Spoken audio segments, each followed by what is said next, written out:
secret. Présenté par Clésius Néofolk et Simon Kinard. Sur West Track 95.9.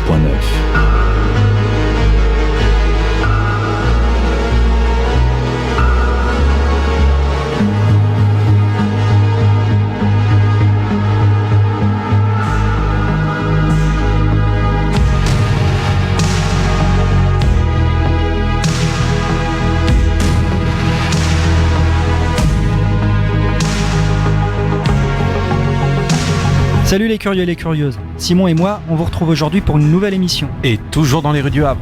Ça fait rêver les rues du Havre aujourd'hui. Aujourd'hui, si nous sommes rue du Bastion, c'est pour parler... Bastion. Ouais, mais pas seulement. Ah, c'est bon, je crois que j'ai compris, on va parler des remparts du Havre. Tout juste. Si aujourd'hui, le nom même du Havre évoque son architecture moderne, novatrice, signée Auguste Perret, elle n'a pas toujours évoqué ce concept au fil du temps. Il fut une époque où le Havre évoquait bien d'autres symboles. C'est vrai qu'une ville, finalement, c'est pas mal de symboles.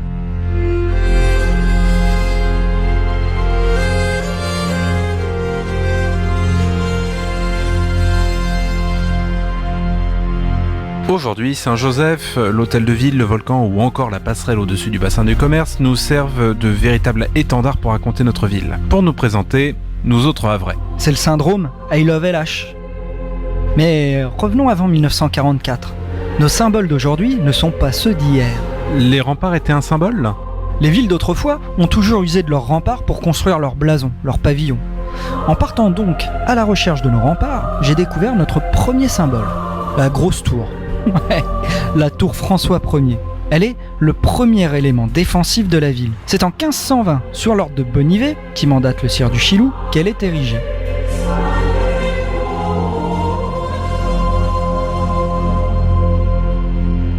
En 1540, près de la chapelle en bois du quartier Notre-Dame, l'on fait élever une tour en pierre de taille. Cette tour servira de clocher par la suite. Mais n'oublions pas que sa vocation première demeure militaire. Le ton est donné. Le Havre sera une ville à vocation défensive, véritable verrou de la Seine et de Paris. Exactement. Plus tard, quand il sera question d'armer notre ville pour se défendre contre nos ennemis anglais, l'on déshabillera Pierre pour habiller Paul.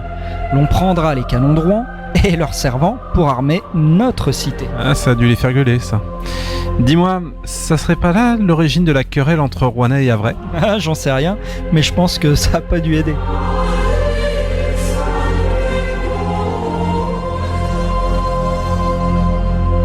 François Ier veut donc que notre bonne ville du Havre soit une forteresse.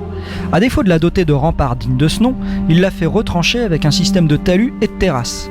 En 1547, François Ier meurt, Henri II prend sa succession et entreprend de remplacer les retranchements par de véritables remparts. Qui dit rempart dit porte. Exactement. Les portes du Perret et d'Ingouville viennent compléter l'ouvrage défensif, déjà doté de la porte de l'Eure. On n'en parle pratiquement jamais, mais la tour François Ier avait une petite sœur, la tour Vidame ou la tour du Vidame. En 1563, le sieur Ferrière, vidame de Chartres et gouverneur de la ville accessoirement, estime qu'une seconde tour à l'entrée du port renforcerait la sécurité militaire. Entre ces deux tours, l'on tendait une chaîne pour interdire l'accès du port aux navires.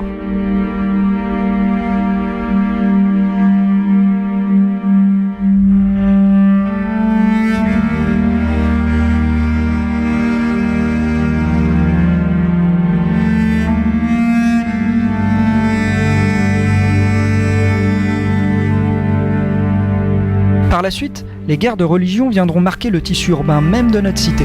Comment ça ? Attends, resituons un peu le contexte historique. Coligny devient gouverneur de la place du Havre. En 1564, les protestants chassent les catholiques du Havre. Pour ce faire, ils demandent l'aide des Anglais, qui ne se font pas prier deux fois pour débarquer au Havre avec leur armée dont le comte de Warwick est à la tête. On parle quand même de 6000 fantassins, 300 cavaliers. Seulement voilà, maintenant que les catholiques sont hors de la ville, les Anglais exigent des Huguenots, les protestants français, qu'ils prêtent serment d'allégeance à la reine d'Angleterre, Élisabeth Ier. La traîtrise des Huguenots aura alors ses limites, et ils seront à leur tour chassés de la ville par les Anglais.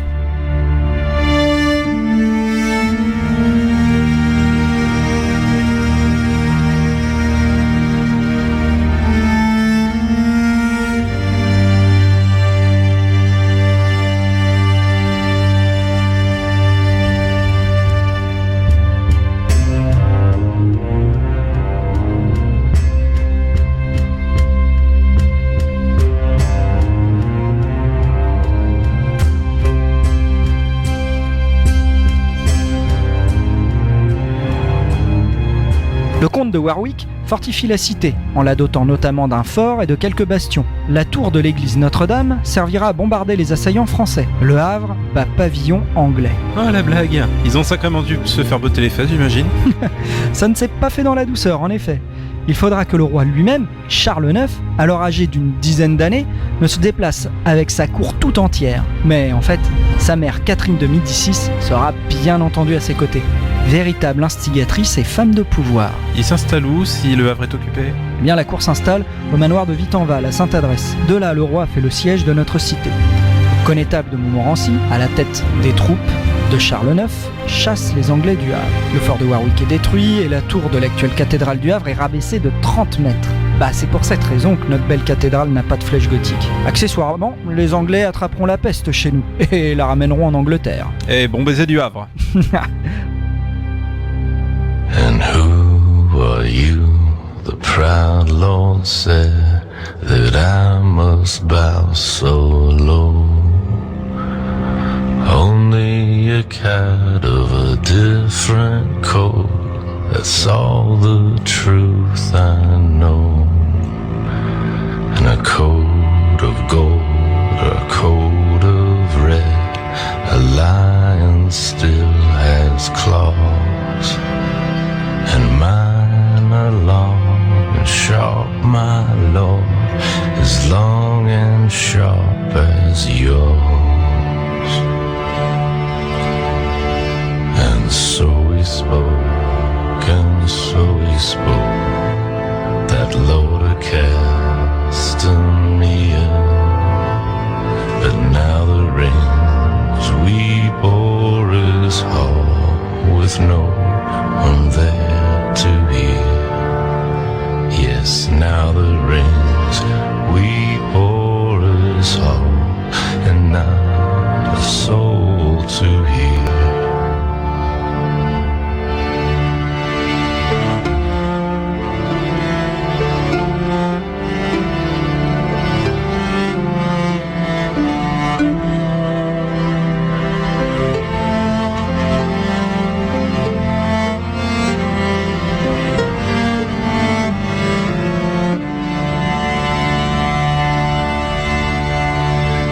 So he spoke, and so he spoke, that Lord of Castamere. But now the rains weep o'er his hall, with no one there to hear. Yes, now the rains weep o'er his hall, and not a soul to hear.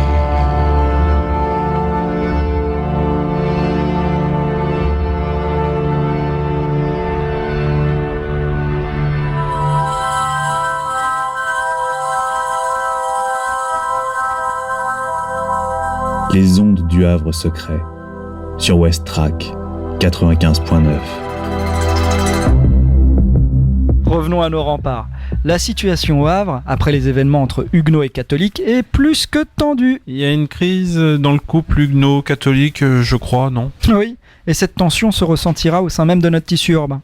Outre sa vocation défensive contre l'envahisseur extérieur, la nouvelle citadelle sera en mesure de pointer ses canons sur la ville elle-même. Si les huguenots ont donné la ville la première fois, eh bien la citadelle s'assurera qu'il n'y ait pas de seconde fois. Donc la ville va se développer avec un canon sur la tempe.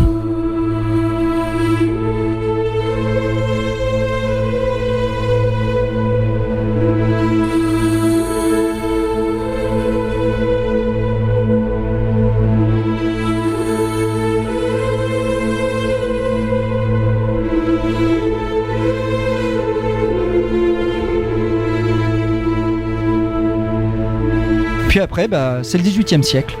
La ville étouffe, elle est à l'étroit, il faut repousser les remparts. Et chacun y va de son petit projet. Et finalement, c'est le plan Lamandé qui est adopté par la municipalité et la chambre du commerce. Louis XVI donnera son feu vert lui-même. C'est un travail pharaonique qui s'engage. Et pourquoi ? Qu'est-ce que ça implique de construire des remparts ? D'abord, il faut construire de nouveaux remparts. Et dans un deuxième temps, détruire les anciens. Mais le XVIIIe siècle est une époque incroyable, où les évolutions techniques, les innovations, entraîne la France dans une spirale progressiste que rien ne semble pouvoir arrêter. Les baleiniers envahissent le port du Havre. les rues sont éclairées la nuit. La ville se développe et le plan Lamandé ne suffit pas. La population de la ville croît et les habitations se développent hors des murs nouveaux. Et donc on est parti pour un plan Lamandé bis. Pas exactement. En 1810, l'empereur Napoléon avait ordonné que les remparts du Havre soient fortifiés davantage, renforcés. Par la suite, les Havrais s'approprièrent ces ouvrages. Les remparts du Havre deviennent un lieu de promenade, de détente. Un peu comme nos actuels forts de Tourneville et de Sainte-Adresse. Un peu comme les remparts de Saint-Malo ou du Mont-Saint-Michel. Oui, c'est vraiment ça. Le 2 juillet 1852, les remparts sont condamnés. Il est acté qu'ils seront détruits, que les communes d'Ingouville, une partie de Graville et du Bas-en-Vic seront annexées. En 1854, les remparts ne sont plus. Le Havre n'a plus de remparts. Plus besoin après tout, car le progrès de l'artillerie rend inefficace ce système de défense. En revanche, il est hors de question d'abandonner la cité aux Prussiens, ou pire, aux Anglais. La ville sera dotée de 4 forts qui viendront la protéger. Le fort de Sainte-Adresse gardera un œil sur une menace venant de la mer. Le fort de Tourneville gardera un œil sur une menace venant du nord et servira accessoirement de casernement. Le fort de Montjoly servira de garnison. Le fort des Neiges, ou de l'Eure selon votre école, gardera un œil sur une menace venant des marais de l'Est. De petits ouvrages complémentaires comme des bastions ou des batteries viendront compléter ce vaste dispositif défensif. Bon bref, rassurez-vous, le Havre est bien protégé. Plus récemment d'ailleurs, suite à la Seconde Guerre mondiale, il est curieux de noter que l'envahisseur nous a laissé de nombreux blocos également. C'est une véritable forteresse dont le statut juridique est bien curieux. En effet, si vous avez un blocos allemand dans votre jardin, sachez qu'il est nécessairement considéré comme prise de guerre par l'État français. Par conséquent, vous êtes susceptible de voir débarquer l'armée française à tout moment sur votre terrain pour occuper l'ouvrage défensif. Mais passons, que reste-t-il aujourd'hui de nos remparts ? Ont-ils laissé une marque, une trace, un indice ? Écoute, on serait tenté de dire qu'il ne reste rien, qu'il ne reste aucune trace. Et pourtant, connaissez-vous le boulevard de Strasbourg, l'avenue Foch, ou encore l'avenue François 1er ? Y regarder d'un peu plus près, l'on s'aperçoit que ces axes sont bâtis sur l'emplacement des anciens remparts. Pas convaincu ? Nous sommes ici, donc, rue du Bastion. Ce bloc triangulaire est en lieu et place d'un ancien bastion du plan Lamandé. J'en profite d'ailleurs pour remercier mon ami Daniel Atté pour m'avoir fait découvrir cette petite curiosité, vestige insolite d'une époque pas si lointaine mais si difficile à imaginer. À l'heure de notre 500e anniversaire, à l'heure où les Havrais sont en quête de leurs racines, il apparaît difficile de pouvoir jeter un regard sur notre passé. Et si nos remparts ne sont plus là, ils auront laissé une place dans la ville et dans l'imaginaire collectif. À ma connaissance, il n'existe aucune photo de nos remparts. On a bien quelques photos de nos portes, mais de nos remparts même, non, je n'en connais pas. Celui ou celle qui apportera une photo nette et sans ambiguïté de nos remparts participera activement à l'enrichissement de la mémoire de la cité. Je l'invite à contacter la garante de notre mémoire collective, ce petit service municipal qui cache un grand temple de la mémoire, les archives municipales.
Vous écoutez Les ondes du Havre secret sur West Track 95.9.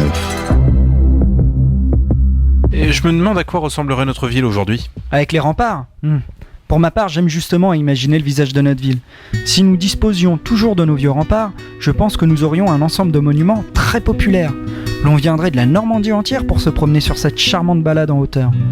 Au lieu d'installer un rétroviseur sur le toit de la gare pour, je cite, offrir un panorama qui abolit les différences sociales, les Havrais pourraient tout simplement se retrouver sur ces remparts, toutes classes sociales confondues. Ah oui, mais là c'est un autre débat. Ou alors, pourquoi ne pas imaginer quelques terrasses de café ? La disparition de nos remparts, d'un point de vue économique, était nécessaire. D'un point de vue militaire, utile. Mais d'un point de vue patrimonial, catastrophique. Si les Havrais d'hier n'avaient pas la notion de patrimoine et de monument historique, il nous appartient, à nous, Havrais modernes, de conserver notre quotidien, si banal soit-il. Car qui sait, peut-être que lors du 600e anniversaire, l'on s'interrogera sur nos arrêts de bus de 2017, nos lampadaires originaux, ou encore sur nos bâtiments que nous détruisons de l'intérieur pour ne conserver que la façade. Je pense au foyer du marin, la caserne du Médaplement, ou encore le bâtiment de la Poste.